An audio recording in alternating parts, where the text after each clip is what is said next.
আসসালামু আলাইকুম। এখন শুনবেন সংবাদ শিরোনাম। ঢাকা টাঙ্গাইল মহাসড়কে চলন্ত বাসে আবারও নারী ধর্ষণের অভিযোগ। চালক, হেলপার সহ ৩ অভিযুক্তকে আটক করেছে হাইওয়ে পুলিশ। ১২ ফেব্রুয়ারিতেই পাবনা ১ ও ২ আসনে ভোট আয়োজনের নির্দেশ আপিল বিভাগের। ষষ্ঠ দিনে প্রার্থীতা কয়েকটি দলকে সুবিধা দিতেই পোস্টাল ব্যালটের প্রতীকসজ্জায় হেরফের, অভিযোগ বিএনপির। গেজেটের ধারাবাহিকতায় করা হয়েছে ছাপার কাজ, বলছে ইসি।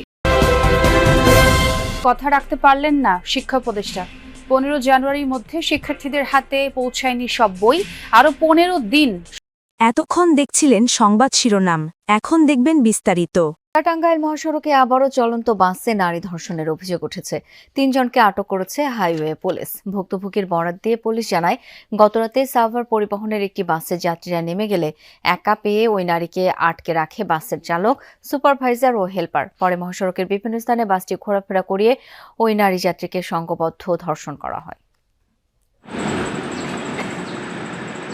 টাঙ্গাইলের করটিয়া আন্ডারপাস এলাকায় মহাসড়কের সার্ভিস লেনে উল্টো পথে থামানো ছিল সাভার পরিবহনের একটি বাস। টহলরত হাইওয়ে পুলিশের সন্দেহ হলে বাসটিতে তল্লাশি চালানো হয়। ভেতরে বাসের ৩ স্টাফ ছাড়াও অসুস্থ এক নারীকে দেখতে পান পুলিশ সদস্যরা।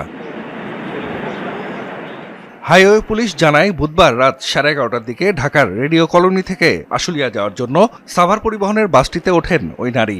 বাসে তখন আরও 2 যাত্রী ছিলেন। তারা নেমে যাওয়ার পর ওই নারী যাত্রীকে জোর করে আটকে রেখে প্রথমে টাকা পয়সা ও মোবাইল ছিনিয়ে নেয় চালকের সহযোগীরা।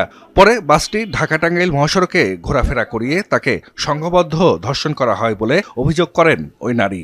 3 জন মিলে ভিকটিম যাত্রীকে গাড়ি থেকে নামতে দেয়নি, তার সাথে জোরপূর্বক তাকে দর্শন করে মর্মে ভিকটিম যাত্রীটা অভিযোগ করে এবং পরবর্তীতে সেটা তারা ভিডিও ধারণ করে। ওই নারীর অভিযোগের ভিত্তিতে বাসের চালক, সুপারভাইজার ও হেলপারকে আটক করে হাইওয়ে পুলিশ। পরে তাদের হেফাজতে নেয় টাঙ্গাইল সদর থানা পুলিশ। আইনগত ব্যবস্থা নেওয়ার জন্য ভিকটিম, আটককৃত 3 জন এবং আটককৃত গাড়িটি সদর থানা টাঙ্গাইলের পুলিশের নিকট হস্তান্তর করি। প্রাথমিক জিজ্ঞাসাবাদ শেষে এই ঘটনায় আইনগত ব্যবস্থা নেওয়া হবে বলে জানিয়েছেন পুলিশ কর্মকর্তারা। এর আগে 2017 সালে টাঙ্গাইলের মধুপুরে চলন্ত বাসে এক কলেজ ছাত্রীকে সংঘবদ্ধ ধর্ষণের পর হত্যা করা হয়। এছাড়া সাম্প্রতিক বছরগুলোতে ঢাকা টাঙ্গাইল মহাসড়কে বাসে ডাকাতি ও নারী যাত্রীদের শ্লীলতাহানির অভিযোগে কয়েকটি মামলা হয়। জাহিদ হাসান, যমুনা নিউজ। আটককৃতদের জিজ্ঞাসাবাদের পর পুলিশ কি জানিয়েছে? ভুক্তভোগী নারীর কি ডাক্তারি পরীক্ষা সম্পন্ন হয়েছে?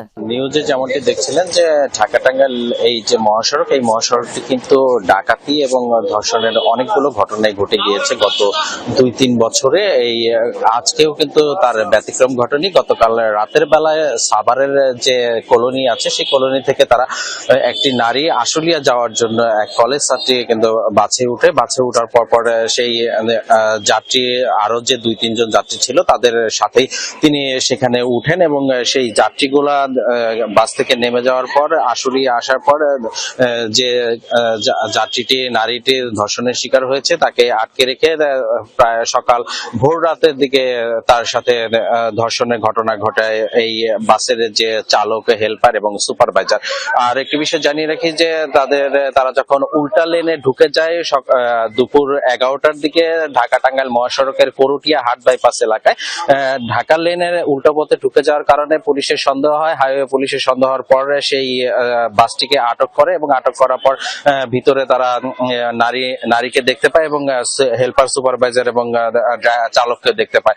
তখন ওই নারীকে জিজ্ঞাসাবাদ করার পরপরই কিন্তু নারী ধর্ষণের কথা স্বীকার করে। আরেকটি বিষয় জানিয়ে রাখি যে এখন পর্যন্ত ওই যে ধর্ষিত হয়েছেন যে নারীটি, তারকে 22 ধারায় জবানবন্দি নেওয়ার কথা রয়েছে। তবে এখন পর্যন্ত 22 ধারায় জবানবন্দি নেওয়া হয়নি এবং যারা ধর্ষক রয়েছেন যাদেরকে বলা হচ্ছে তাদেরও কিন্তু 164 ধারায় জবানবন্দি নেওয়া হয়নি। তবে পুলিশ বলছে যে এখনো মামলা হয়নি, মামলা প্রক্রিয়াধীন, মামলা লেখা। যে তার প্রথম লাইনে দাড়িপাল্লা আছে, শাপলা কলি আছে এবং হাত পাখা আছে, কিন্তু বিএনপির যে প্রতীক সেটা শেষ লাইনে মাঝামাঝি জায়গায় আমরা মনে করি যে এই বিষয়টা এমনি এমনি হয় নাই, এটা দৈব ঘটনা নয়, এটা ইচ্ছাকৃত। গেজেটের ধারাবাহিকতা হিসেব করে পোস্টাল ব্যালটের প্রতীক ছাপানো হয়েছে বলে জানিয়েছেন নির্বাচন কমিশন সচিব আক্তার আহমেদ।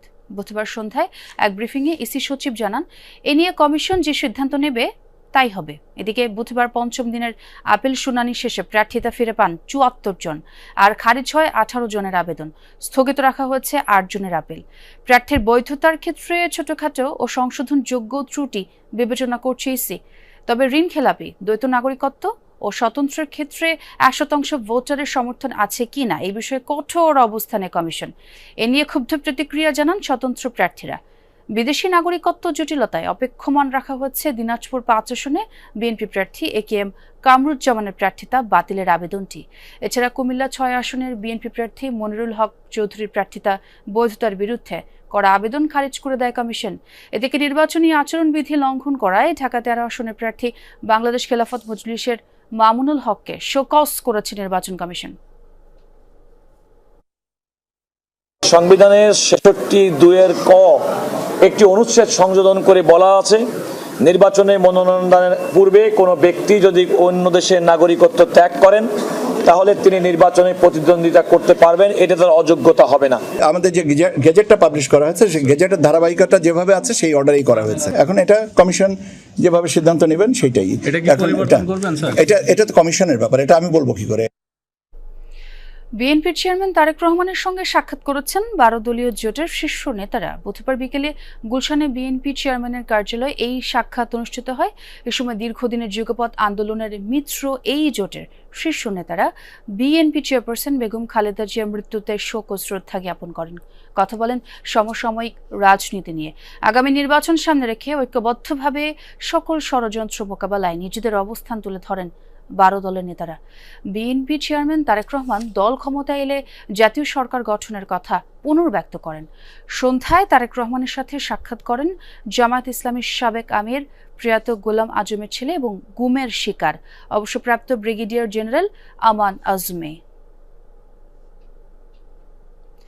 ফের কথা দিয়ে কথা রাখতে পারল না জাতীয় শিক্ষাক্রম ও পাঠ্যপুস্তক বোর্ড এনসিটিবি। মাধ্যমিক ও সমমানের সব বই পৌঁছানো যায়নি শিক্ষার্থীদের হাতে। এর আগে এনসিটিবির কর্মকর্তাদের সাথে নিয়ে শিক্ষা উপদেষ্টা জানিয়েছিলেন ১৫ জানুয়ারির মধ্যে সব বই দেয়া হবে। এখন সব শিক্ষার্থীর কাছে বই পৌঁছে দিতে আরো ১৫ দিন সময় চাইছে এনসিটিবি। আলামিন হক